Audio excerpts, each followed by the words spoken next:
Hello and welcome to the channel, or maybe even welcome back to the channel.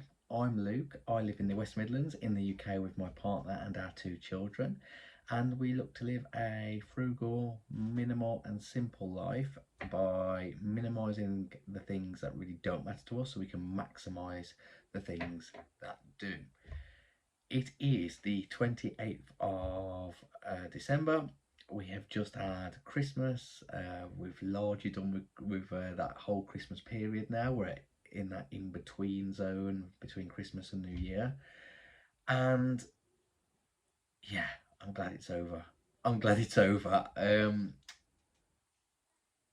found Christmas very, very overwhelming this year. Um, so this year we have gone and been a lot more frugal and minimal than ever before. Not perfect, nowhere near the end product, but we've certainly made strides, and we're so conscious when we're spending money or bringing products into our house, or over consuming, or just having clutter, whether that's calendar clutter, physical clutter, emotional clutter. And I think Christmas just is the perfect mix, that perfect cocktail of all of that, all of the bad stuff where you can overconsume, you can overreach, you can overbuy presents, you can over receive presents. There's so many plans and so many events, and your calendar's full up, and this family member wants you here on this date, and another family member wants you there at that time. And personally, I find that overstimulating and overwhelming, and it does take away the joy from Christmas. I think there's a lot of good and a lot of bad about Christmas. And this year, I've just been trying to nudge the scale so that the good outweighs the bad. I don't think you'll ever totally get away from the bad. We live in Western society in 2024, so it is impossible. But it's about just adjusting those scales so the good and all the good things that Christmas can be about is actually about. So this year we've done things slightly differently, just made a few nuanced changes that have, I think, on the whole worked for us, and probably again just made that balance that little bit nicer. So the first thing that we have done is we have gifted experiences over physical gifts. So this works because one, I'm not going to the shops. Two, I'm not stressing. And three, it's not taking up any space in my house. So I decided pretty early on what we were going to get people, probably in about early November. So my side of the family, we were all going to go to a pantomime, which actually is today, so this afternoon.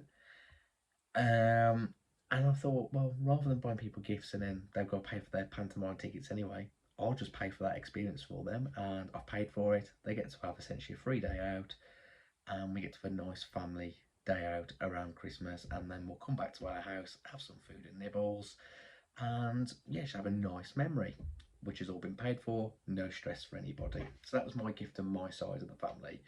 And Dave decided pretty early on as well that he was going to do an experience. So for his side of the family, he's bought all the adults a brewery tour, which we can do at any point in the new year.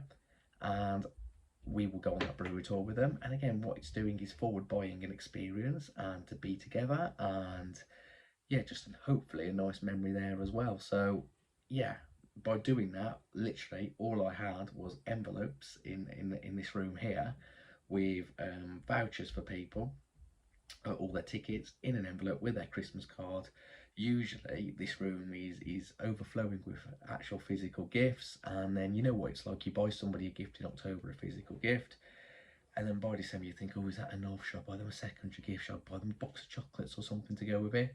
And we didn't have any of that this year, and we didn't have any of that kind of rush into the shops on Christmas Eve or it, anything like it. It was, this is what you're getting. And to be fair, we did buy everybody a box of chocolates to go with their envelope, just a little bit of confectionery, and it really went down well.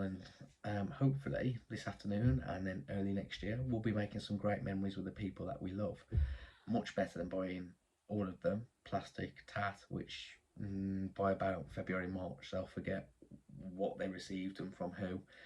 And the danger is when you're buying that, you're buying stuff that they may or may not want, that they may or may not have received from somebody else. yeah, it's just a stress. So that's how we've kept it simple this year, and it really worked for us. Gave us a lot of mind space and kept the costs down, and yeah, created memories.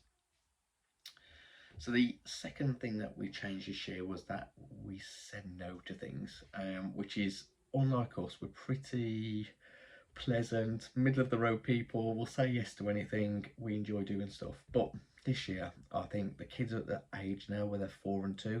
They both get Santa to a differing degree. So you can be quite indulgent by the days that you do out, by the grottos that you go to, by the kind of choir kind of events you go to at the school, or the fair at the fete at the nursery. There's lots of different things that you can go to and spend your time and your money and your effort and your resources on. Um, and we just started saying no to some of those things because we were early December, and I was looking at the calendar. I was thinking, well, if we say yes to everything, every Saturday, every Sunday is taken up, and actually some midweeks were taken up. And if you do that, you don't have time to recharge your batteries before you go back to work on a Monday, which is really important to me. And you don't get time to, even do stuff like clean the house, or, do your hobbies, or whatever kind of you're up to. So we really limited the time that we give to these Christmas events, and we said, actually, we're going to go and see Santa once. We don't need to see him 3 or 4 times on the different invites that we've got. And we're going to go into this one special thing. We don't need to go and fill 3 or 4 different kind of days up with special things. We'll save all of those for next year, and that's really worked for us. I think people have taken aback when we said no to them. So I've got family, and my sister's got a child who is 1.5, and my sister's badgering me all December to do X, Y, and Z with her, and it was a big family kind of outing, but it was costing so much money. Like to see Santa in a grotto, it was like £100 for the 4 of us to go, and I just said no. I said I don't want to afford that. I don't want to pay £100 in December when there's so many more associated costs. Um, Coincidentally, the day I said no to that was the day that we went to a supermarket, and the local Rotary Club, doing it for charity, had a Santa on a sleigh there, and the kids went up. They had 5 minutes with him. They had a chocolate. I gave whatever was in my wallet to the charity bucket, and for a fraction of the price, I probably gave no more than £5. Unfortunately, my kids had a Santa experience. We all did. We had the picture. We had that transaction activity, and we had that for £5. So yeah, 95% off what it would have cost to go to a zoo or a theme park or whatever was on the radar as the Santa experience my family wanted to go to. So yeah, that was it was difficult saying no, but I'm glad we actually did. One of the other little things I said no to was my Christmas party at work. So it was like an optional black tie event. So it was like, wear something nice, but as a collective at work, we're going in black tie. I don't have black tie clothing. I didn't want to go and buy it. I didn't want to go and rent it. I imagine renting will cost like £50, maybe more. Buying black tie would like £100 or more, unless I got really lucky in a charity shop. So again, I was stressing about it for a few weeks, but I really held firm, and I was really proud of myself.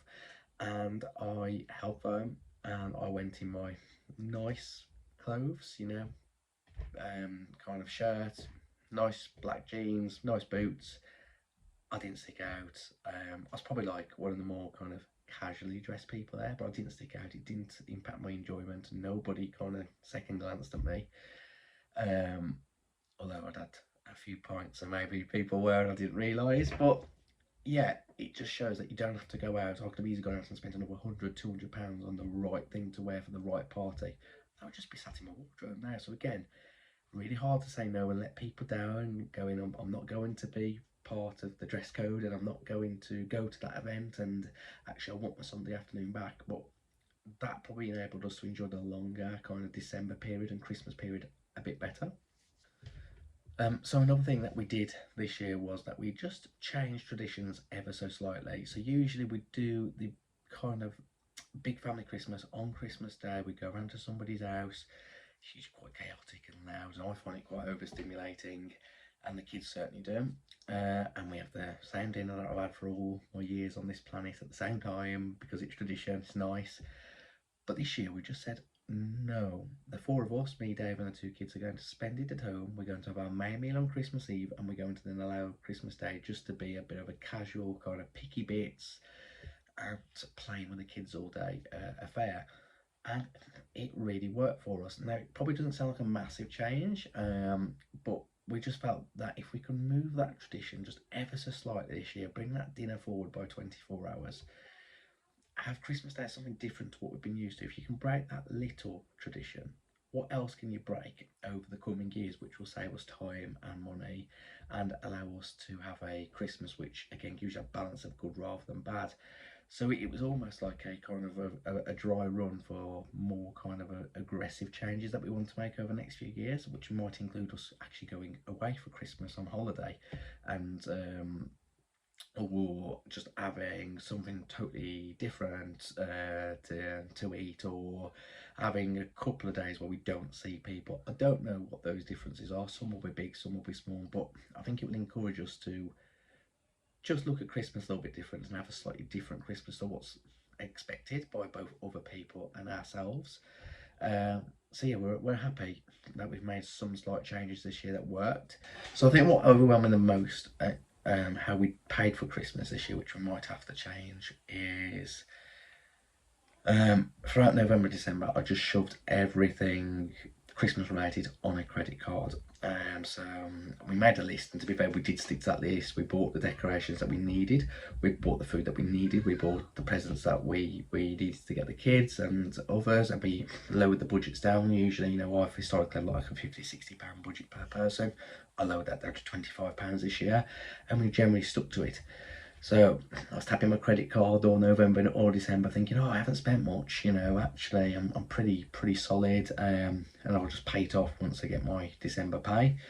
My December pay hit, and I looked at the credit card statement, and again, there's no interest on this at this point. I'm paying it within the month, and probably between 800 quid and a grand I'd spent overall, which horrified me because I just had admitted it was about £500, and it shows how that money just adds up really on stupid bits and the whole thing.